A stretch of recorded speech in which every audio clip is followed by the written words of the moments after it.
Assalamualaikum warahmatullahi wabarakatuh. Oke, terus nah, ini saran dari Leonardo da Vinci. Hidupmu butuh keaktifan. Jangan males. Telah lama aku perhatikan, ternyata orang-orang sukses itu jarang yang hanya duduk dan pasrah atas apa yang terjadi pada diri mereka. Mereka keluar dan mengalami banyak hal. Jadi ini dalil untuk jangan males. Banyak yang tanya ke saya, Pak, caranya biar tidak males itu gimana? Ya jangan males. Tidak ada caranya, pokoknya jangan males saja.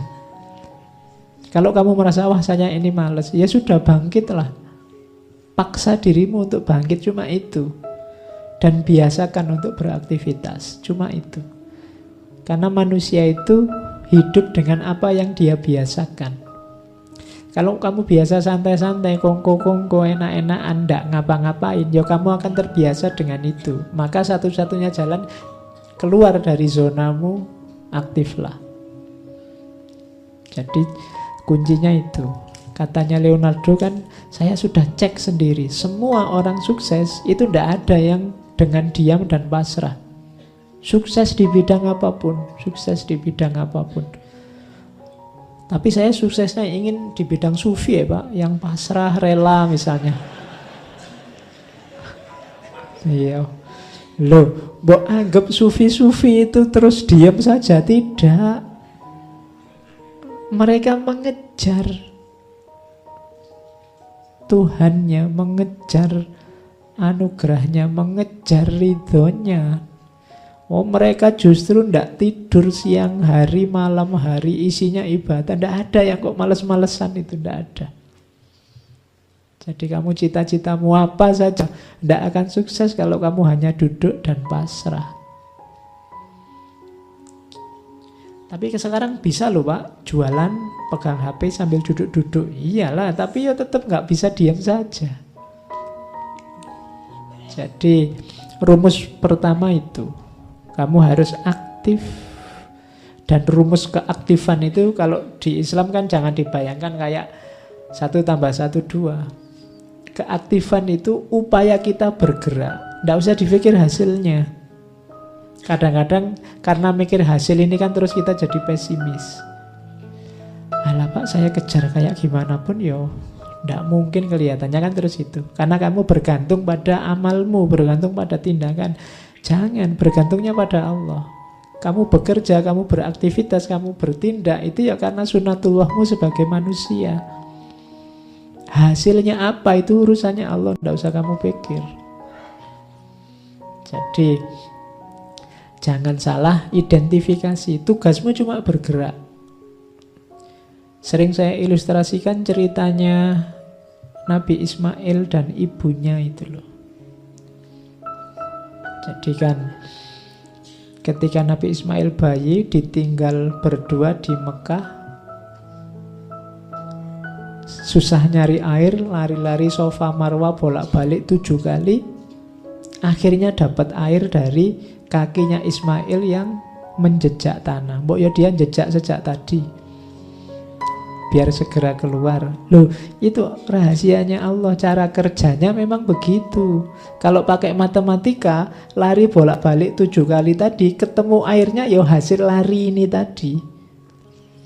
Entah di sudut yang mana dari Safa dan Marwa terus nemu, ini air, kan gitu logika matematikanya. Tapi hidup tidak begitu. Kita kerjanya ini malah hasilnya keluar dari situ. Ini logika kerja dan hasil. Makanya sudahlah, pokoknya kamu aktif saja, kerja saja, tidak usah mikir dapat apa. Kalau kamu mikir target, kadang-kadang hasilnya malah kecewa. Pastikan yang kamu lakukan baik, bermanfaat, produktif. Nanti selanjutnya Allah dan sunatullahnya yang bekerja. Oke, itu kalimat selanjutnya konotasinya sama. Aku pernah terkesan dengan pentingnya tindakan. Ternyata tahu saja tidak cukup. Kita harus menjalankan. Ingin saja tidak cukup, kita harus melakukan. Tadi kan di depan diwanti-wanti harus berani bermimpi, harus berani berharap. Cuma mimpi dan harapan saja ya ndak cukup. Kalau kamu hanya mimpi dan berharap ya ndak ada aktivitasnya, ya ndak akan tadi mimpi jadi kenyataan. Untuk membuat mimpi jadi kenyataan, kamu harus bangun. Meskipun tadi awalnya mimpi, ya memang semuanya diawali dari mimpi.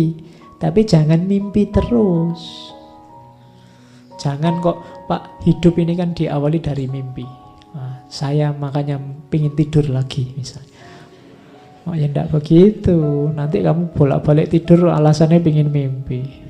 Enggak, biar mimpimu jadi kenyataan, kamu harus bangun. Seenak-enaknya sukses dalam mimpi, jauh nikmatnya dibandingkan sukses dalam kenyataan.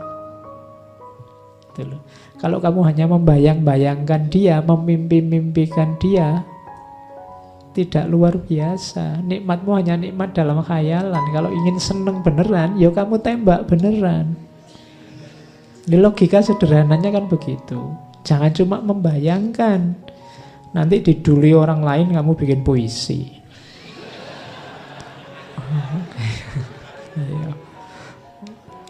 Oke ya, terus. Ini analogi dari Leonardo da Vinci. Besi berkarat karena tidak dipakai. Air yang diam akan kehilangan kejernihannya dan dalam suhu rendah dia akan beku. Demikian juga dengan ketidakaktifan akan melemahkan pikiran. Maka kita harus merentangkan diri kita sampai batas akhir kemungkinan. Kalau kurang dari itu berarti dosa. Baik pada Tuhan maupun pada manusia. Itu maksudnya apa? Wujudkan potensimu, gunakan fasilitas, kekuatan, daya yang diberikan oleh Allah 100% semaksimal mungkin. Kalau tidak berarti dosa. Kenapa? Allah memberi kita sia-siakan. Allah memberimu mata, memberimu akal, memberimu tenaga, kekuatan, telinga. Semuanya ini kan fasilitas dari Allah. Manfaatkan semaksimal mungkin untuk kebaikan, cita-cita, kebenaran, cita-cita, keindahan yang kamu miliki. Kalau ada yang tidak kamu gunakan atau kamu gunakan setengah-setengah, katanya Leonardo ini, berarti kamu sedang berdosa. Pertama, dosa pada Allah karena menyia-nyiakan anugerahnya. Kedua, berdosa pada manusia yang lain karena kamu harusnya bisa memberi manfaat besar tapi tidak jadi karena kamu malas. Jadi itu pesannya Leonardo. Kalau hanya dilihat pesannya saja kan tidak terbayang orang seperti Leonardo bisa ngomong kayak gini. Kamu ngertinya kan cuma lukisan-lukisan dan inovasi-inovasinya. Tapi tidak akan lahir orang sebesar itu kalau tidak punya filosofi hidup yang hebat. Dan ini diantara filosofi hidupnya. Jangan jadi kayak besi yang diam, karena sedahsyat apapun, sekuat apapun besi, kalau dia diam, maka dia akan berkarat. Air juga begitu, kalau diam maka dia kehilangan kejernihannya, dan kalau suhu turun dia akan beku. Pikiranmu juga begitu, kalau tidak sering digoyang dia akan beku. Kalau dia beku tidak bisa dimanfaatkan. Oke, untuk malam hari ini saya cukupkan sekian dulu. Mohon maaf kalau ada yang kurang berkenan, mungkin 1-2 kekurangan apa, mohon dimaklumi. Kalau ada kekhilafan, kealpaan yang teman-teman ngerti benernya seperti apa, ya silahkan disampaikan. Kurang lebihnya mohon maaf. Wallahul muwaffiq, wallahu a'lam bissawab. Wassalamualaikum warahmatullahi wabarakatuh.